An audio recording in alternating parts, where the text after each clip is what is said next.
ano po yung maaaring mangyari kung hindi naman tumugon ng isang negosyante sa audit po ng BIR? Ano po kayang pwedeng mangyari dyan? Well, pagka ang isang taxpayer ay hindi tumugon sa tinatawag nating proseso ng pag-audit sa kanya, maaari pong magkaroon ng tinatawag na government remedies. Either magkaroon po ng tinatawag nating assessment and at the same time, collection. So before po collection, meron po muna tayong assessment. Yung assessment po, yan po yung lalabas na nakapansin natin na preliminary assessment notice, final assessment notice, or notice of discrepancy. Ang tawag po dyan, government assessment.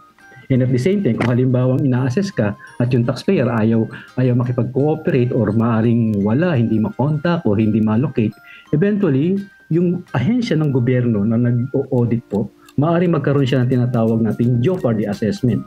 Kumbaga, i-terminate yung audit tapos at the same time, meron lalabas na assessment. Yan po yung tinatawag nating jeopardy assessment.